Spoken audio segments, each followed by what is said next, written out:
What's up, guys? So you're thinking about starting a psychotherapy private practice, but how much does it even cost?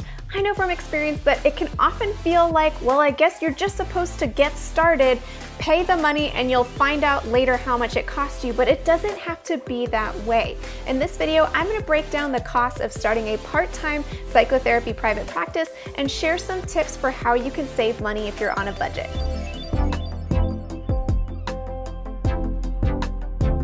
Welcome to Private Practice Skills. I'm Dr. Marie Fang, psychologist in private practice.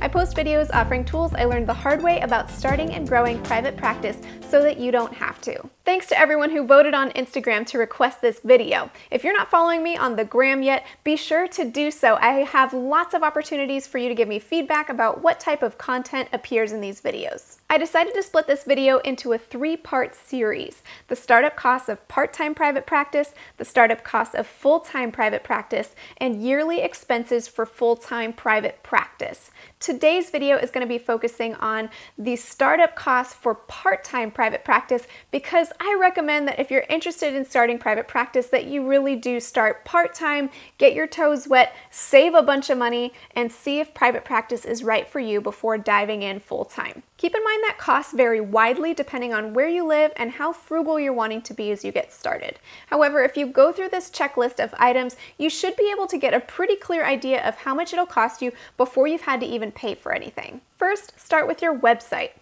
You could technically actually do this for free if you wanted to, but I recommend you go with an option that's ad-free and allows you to have your own domain name.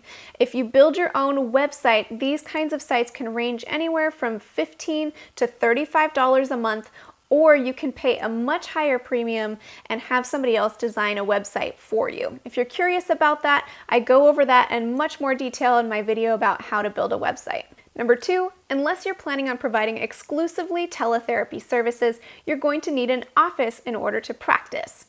Now, if you're just starting out, I do recommend you go part-time. There's 2 ways you could do this. One is you could rent per hour and only pay for however many client sessions you're using an office space, or sublet 1 day a week to start.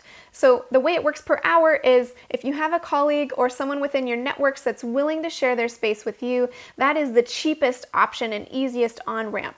As an example, in my area, to rent per hour, it's about $15 on the hour, but you only pay if you're using the office.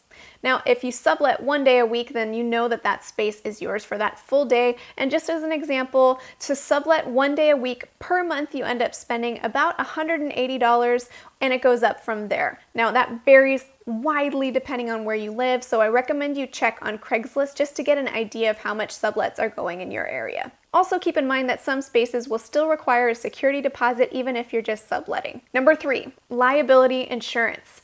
Super important. This will probably be your biggest expense starting out if you're starting part-time. However, the good news is a lot of insurance companies have incentives for people who are just starting out, and they charge less when you're in your early career, probably because they assume you're going to see fewer clients, and then over time they will charge you more. So I've seen rates as low as $400 for the year, but you do have to pay all up front. But just to give you an idea, I've been in practice for 6 years and I have some pretty good coverage, and I'm spending about $800 a year on my liability insurance. Number 4, city business license. Now, this varies widely depending on what city you live in, but just as an example, I've practiced in 3 different cities in the Bay Area, and the annual fee ranged from $90 up to $200 a year depending on which city I was practicing in. So be sure to check with your local city the laws and policies to see if you need a business license and how much it's going to cost you. Number 5, you're going to need a file cabinet or a practice management system, or possibly both, depending on how you do it. Now, despite my love of technology, I'm a bit old school after a few scarring experiences with practice management systems, so I do all paper files for my client charts. If that's true for you, all you need to do is buy a small portable file box.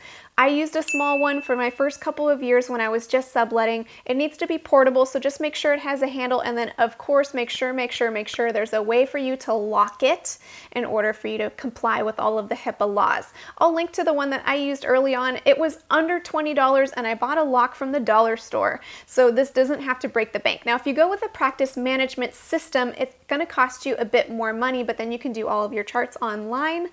So for example, Simple Practice, their most basic subscription service is $35 a month, and it goes up from there. Just to put this out there, I am a rather frugal person, and in the last 6 years that I've been practicing and not using an online management system, I've saved nearly $3,000 in that monthly fee. Think about it. I'm going to share a few more things that are optional costs. So they're things that you could either get for free or forego altogether. You might decide though to pay for some of these items as well. Of course, you're going to need a way for clients to call you, so you need a phone line. Now personally, I use Google Voice, which is totally free and forwards to my personal smartphone. Now I don't recommend you use your personal number as your therapy practice number, though I do know some people who do choose to do that. But you can pay and have your own separate phone line. Now, if you want to be in the 21st century, then you're probably going to want to have an email account affiliated with your business as well. Now, there are a few diehard therapists out there that still don't have an email address, and if that's you, more power to you, but I think I would go crazy playing phone tag with all of my clients. I already have a lot of trouble with that as it is. If you're going to get an email account, there certainly are free options and you're free to do that. However, you run up against some issues with HIPAA compliance if you do that. I use G Suite, which costs only $5 a month, and with a little bit of tweaking in the settings, you can make your email HIPAA compliant, which is fantastic. I will need to put a video about that up sometime so that you can be HIPAA compliant in your email. Whoop whoop. Yeah, I don't know what that was. Carrying on. You may also consider whether you'd like to have business cards. Now these days, business cards really aren't that necessary, and honestly, I have business cards, and when I go to pass them to someone, more often than not, they just take a picture of my business card on their phone and let me keep my business card because they think they're gonna lose it. So if you want to get business cards, the cheapest option for that is probably Vista Print, and if you keep an eye out, they frequently have 50% off promotions, and you can probably get a pack of like 100 for maybe like $8 if you get a good deal with one of their sales. So you might try that. Start with the smallest box you can find, because honestly, if you're subletting, you're probably going to be moving and not very long, and how sad would it be to have like 400 business cards with an address that you haven't been working at for years. So stick with a small box. The last item you might consider paying for is being listed in online directories. Now, if you do go this route, you could do Psychology Today. They offer a 6-month free trial, so it seems totally worth it to go ahead and try it and see later, 6 months down the road, if you'd like to keep that open and pay for it. But you can skip this step and save yourself that money. Of course, I've offered this as all of the costs of private practice with the assumption that you have access to some type of online device and some type of internet. So putting all of that together, if you're really frugal like me and you wanted to start a part-time practice in the city that I live in, you could get everything started up and running for just over $800 upfront cost, and then a monthly cost of about $195 each month after that. So just think about it. You could reasonably probably save that money up and spend it all at once without needing to go into any debt, and that's super awesome. This is the exact same strategy that I used when I started private practice in my current city, and I recouped all of my costs within the first 2 months of starting private practice. I hope you found this video helpful to give you an idea of the startup costs of a part-time private practice. Stay tuned for more videos in this series down the road, and until next time, from one therapist to another, I wish you well. Recommend that you...